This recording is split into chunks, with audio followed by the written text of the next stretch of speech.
કરું કર જોડીને લાગુ પાય અંતરિક્ષમાંથી આવજો ઘટમાં વસવા પરમ દેવ અંતરિક્ષમાંથી પધારજો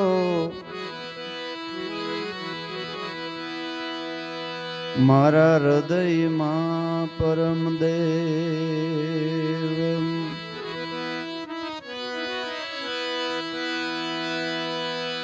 દાસ શું તમારો જુગો જુગનો હું ચાકર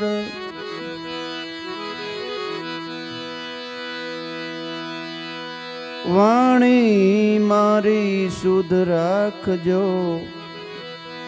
સદગુરુ ગરવા દેવ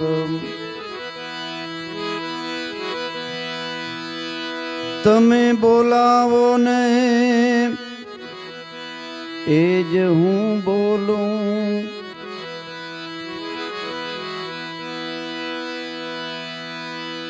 દાસ ઉપર દયા કરો ને કીર્તાર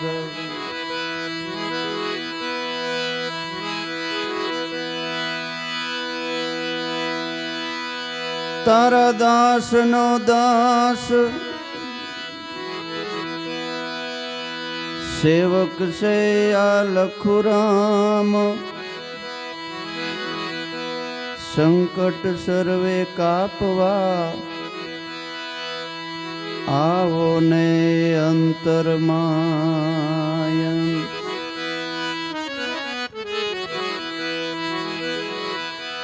ઘડી પલકી ખબર નહીં જીવ કરે કાલની વાત ઘડી પલકી ખબર નહીં કરે કાલની વાત જીવ ઉપર જમડા ભરે જેમ તે તર માથે બાજ આ જીવ માથે જમડા ફરે જેમ તે તર ઉપર બાજ માટે હંસાલો ને જાય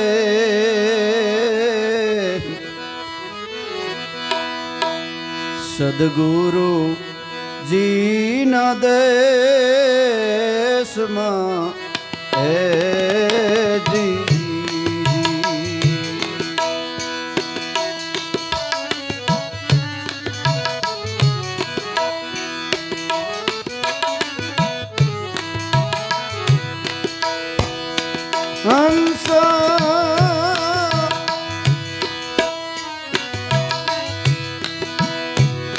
હંસાલો ને જાય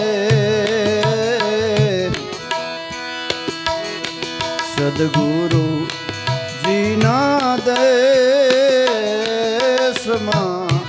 હે જી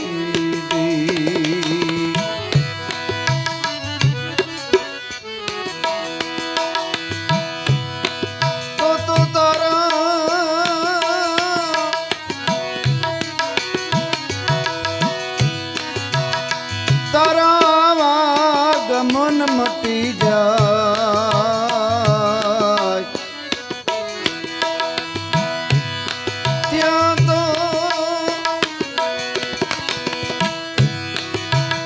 તારા આગમન મટી જાય સદગુરુ જીના દેશમાં હે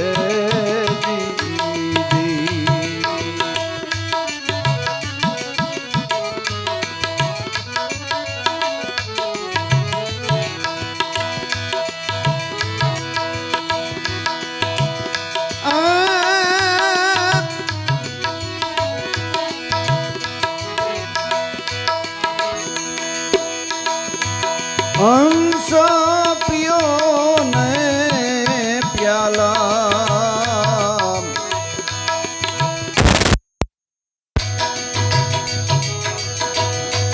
ભરી ભરી પ્રેમના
સદગુરુ કેરા દેશમાં હે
સદગુરુ મેરા દેશ માં હે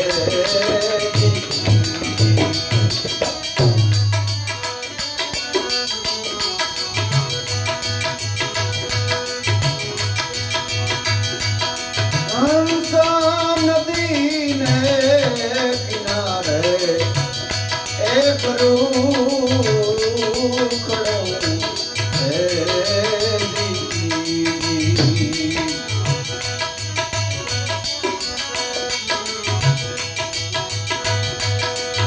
હંસા નદી ને કિનારે એક રૂખડો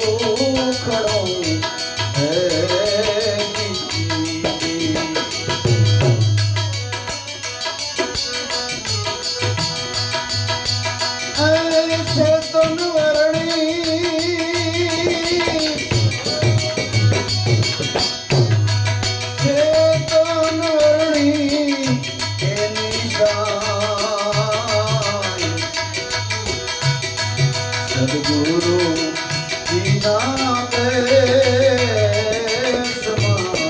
હે દીદી.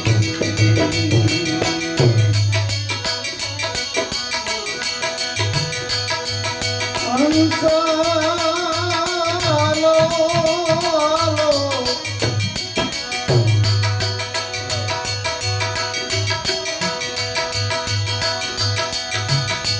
એ દિયાલો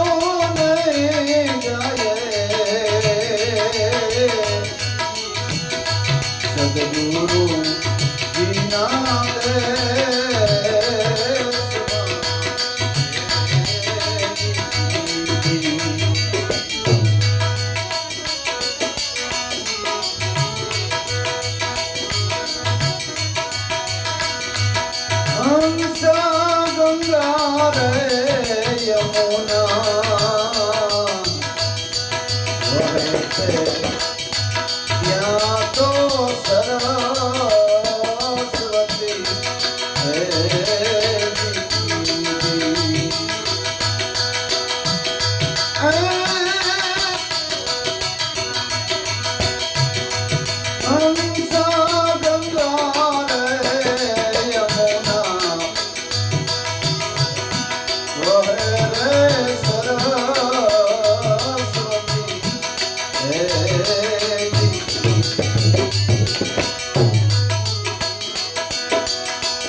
ડુંગર પૂરી બોલ્યા હે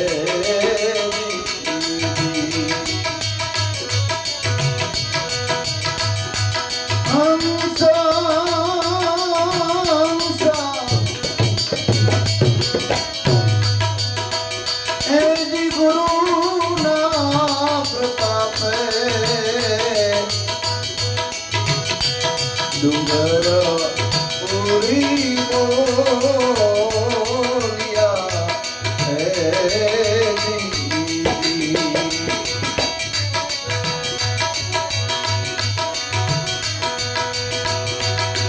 અમને દેજો દેજો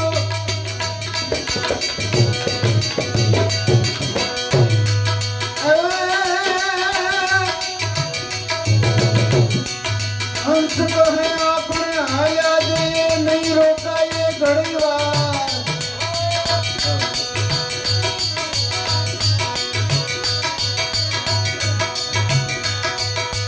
હંસ લાગે આપણે આયા જઈએ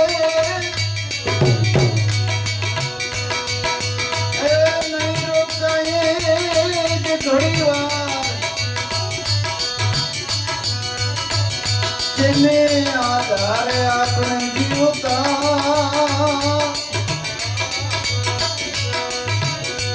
એ સરોવર જ્યાં સુકાય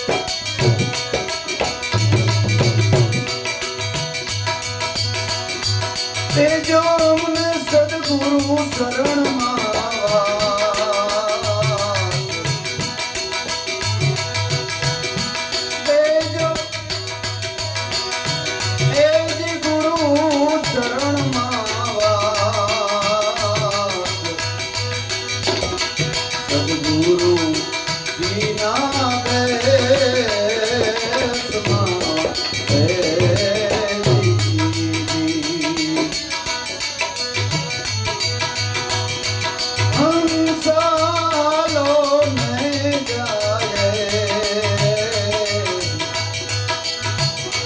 સદગુરુ કેરા દેશમાં હે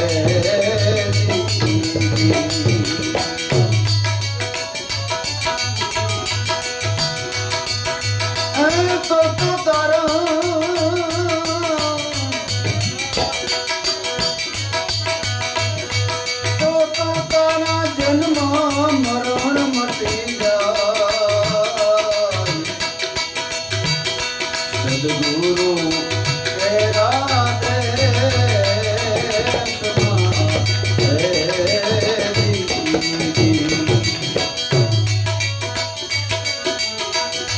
તો તારી કબૂતી મટી જાય સદગુરુ જીના દેશમાં હે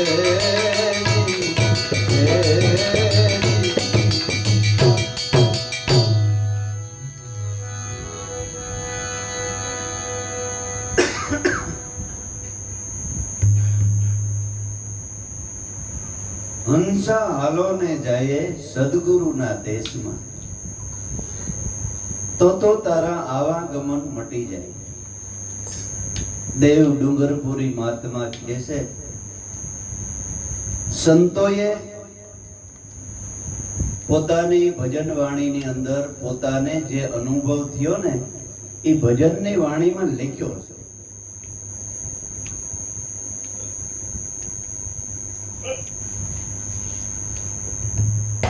આપણે કહીએ છે કે અલગ લખા ન જાય અલગ છે ને લખવામાં ન આવે આપણે કઈ નો કઈ સમજી લઈએ કે અલગ એટલે કોક એવો પુરુષ એ હે જગતની અંદર આંટા મારતો એ પણ અલગ અલગ અલગ એટલે એ લખવામાં ન આવે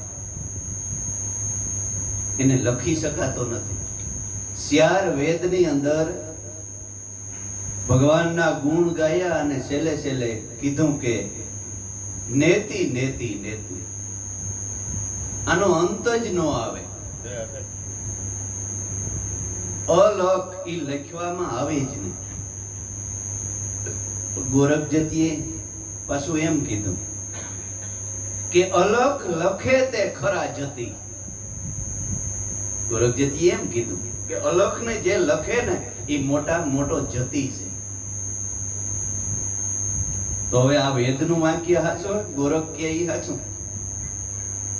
બેય હાચું છે.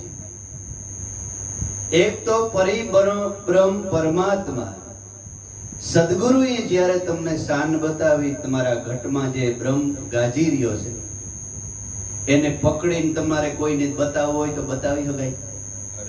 હે? નકર તો સંતો દયાળુ છે, લાઈનમાં બધાને ઊભા રાખીને કહે કે હાલો ભાઈ જોતા જાવ આર્યો બ્રહ્મ. પણ એ પકડાય એવો નથી, જોવાય એવો નથી.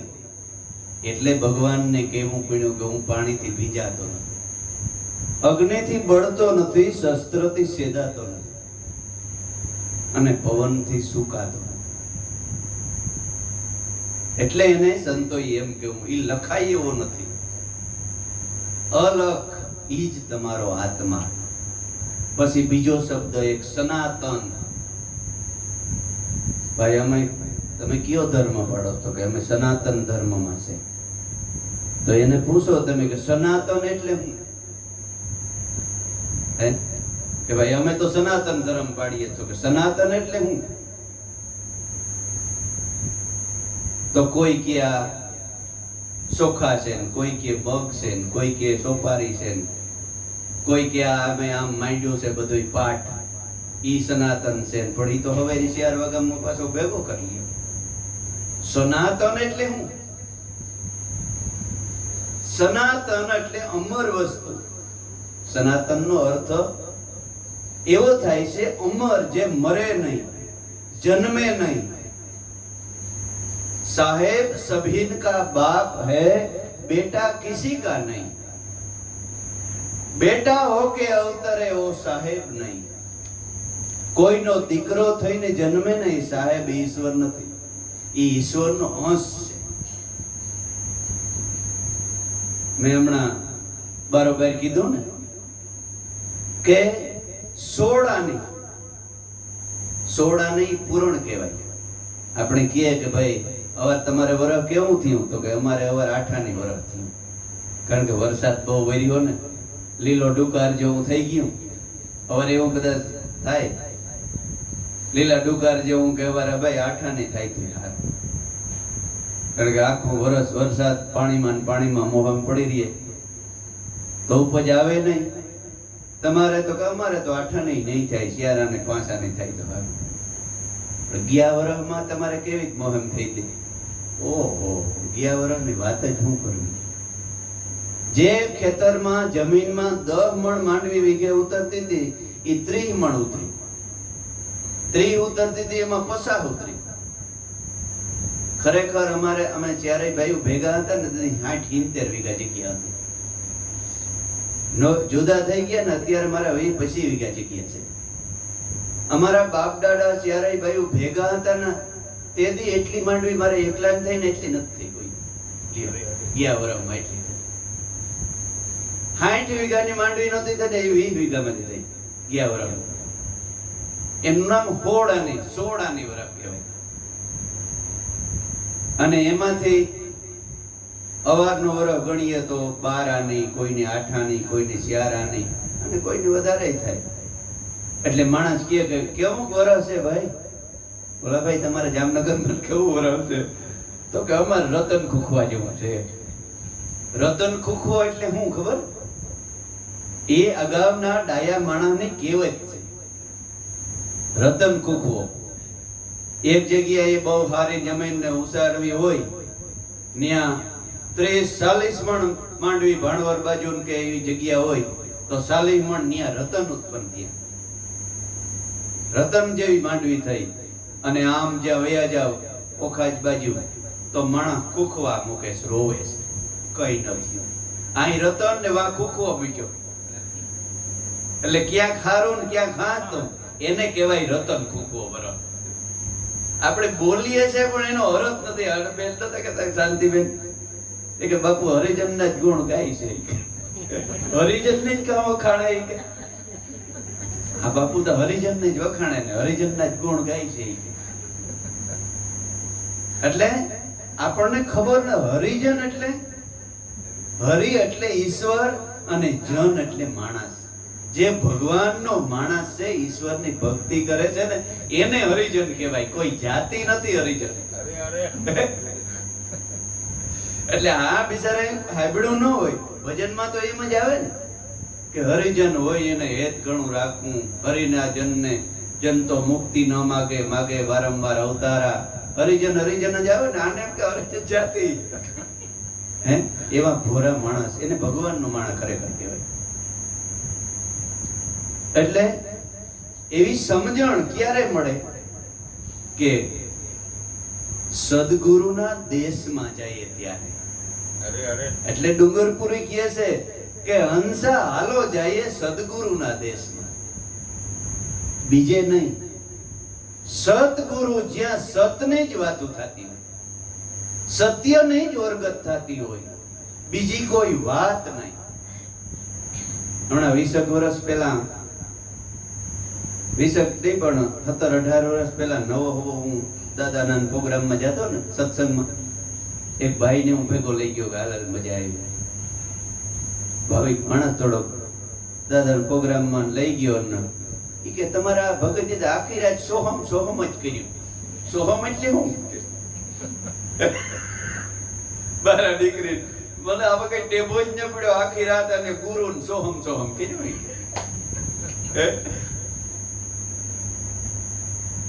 એટલે સંતો કહે છે કે આ ભાષા છે સદગુરુની ગુપ્ત ભાષા.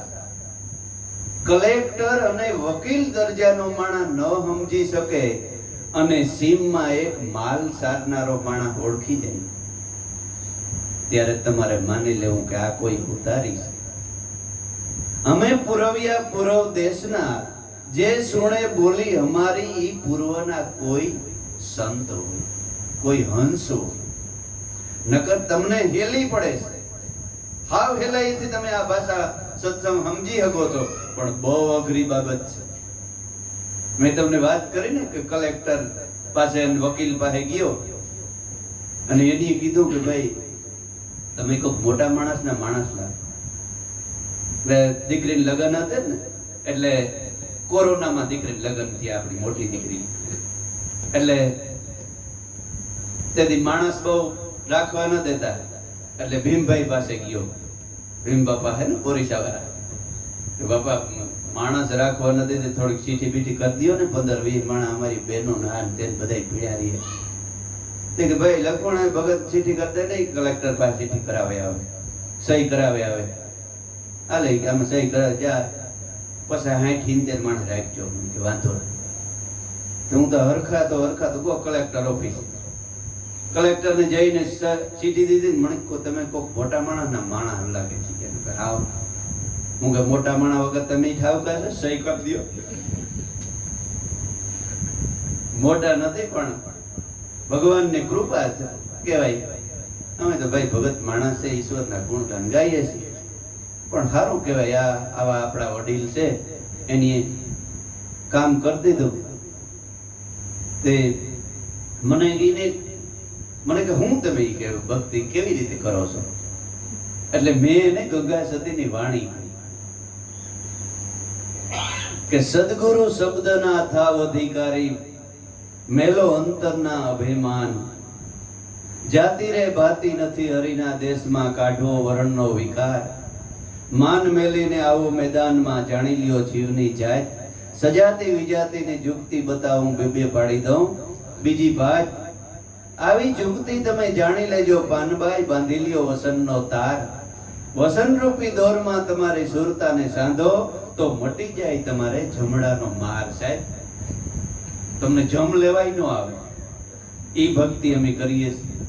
અને ભાઈ ડગાઈ ગયા આમાં કે ટેબો અમારા બાપ લઈ ન પડે.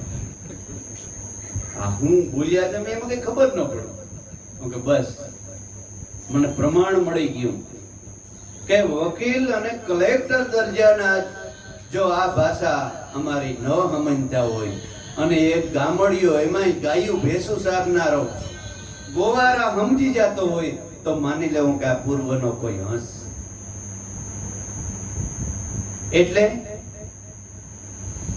ભક્તિ ભોરું અને ભગવાનના નિખાલસ હૃદયનું માણસ આ સદગુરુનો દેશ એટલે સત્યને જ્યાં વર્ગત થતી હોય, સત્યના પાઠ ભણાવવામાં આવતા હોય, ઈશ્વર સુધી પૂગવા માટેની નિશાની બતાવવામાં આવતી હોય, એ ભગવાનનો ગુરુનો દેશ કહેવાય. એ ભગવાનનો જીવતું જાગતું વૈકુંઠ કહેવાય. વૈકુંઠ ક્યાંય ઉસું કે ક્યાંય એવું ગામડું ટીંગાતું નથી. વૈકુંઠમાં વાસ, વૈકુંઠમાં વાસ. વૈકુંઠ એટલે તમે બેઠા છો ને, એ વૈકુંઠમાં તમારો વાસ. ખરેખર ઘણા બિચારાઓને કિંમત ન હોય, પણ એને ખબર છે કે આ વાત કવડી મળી તમને. હો ભાઈ, બહુ અમૂલ્ય છે, બહુ અમૂલ્ય છે. આ જીભ કેતા કેતા થાકી જાય ને એવી આ વાત અમૂલ્ય છે. કોઈ કિંમત જ ન આપી શકે એવડી મોટી વાત છે. ભાગ્યશાળી મહાન ઘણીવાર આપણે કહીએ છીએ કે શંકરાચાર્ય મહારાજે મનુષ્યના 3 ભાગ્ય લખ્યા છે. મોટામાં મોટા પુણ્યનો જ્યારે ઉદય થાય ત્યારે તમને મનુષ્યનો દેહ મળે છે. મનુષ્યનો દેહ મળે છે. એના કરતા મોટા ભાગ્યનો ઉદય થાય, એના કરતા મોટા પુણ્યનો ઉદય થાય ત્યારે બ્રહ્મનિષ્ઠ અને સૌંદર્ય સદગુરુનું મળવું થાય છે. એના કરતા મોટા પુણ્યનો ઉદય થાય ને બાપા, ત્યારે એને સમજણ પડે છે અને એ સાધક ભજનમાં આગળ વધે છે. તો તમે પોતાને પૂછી લેજો, તમને ત્રણેયને આ મળ્યા છે ને, ત્રણેય મનુષ્ય દેહ મળ્યો, સદગુરુ મળ્યા, અને સદગુરુની વાતમાં તમને લગ્ની જાગી. નકર 250 કિલોમીટર કાપી ન આવે. હે હગા હાડુભાઈ ને ઓલે પ્રસંગ હોય ને તો 250-300 કિલોમીટર બધામાં મોકલી દી. હે પણ લગ્ની ઈશ્વર પ્રત્યેની લગ્ની લાગી છે. આ મોટામાં મોટા મહત ભાગ્ય છે તમારા. બાકી કડાકૂટનો જગતમાં બાપા ભાર નથી. ઓલાની વાર્તા રે વાર્તા ને બાબો ઢોર સારતા, સેફ્ટી બોલ લાવતા ને છોકરાઓને સમજાવતા.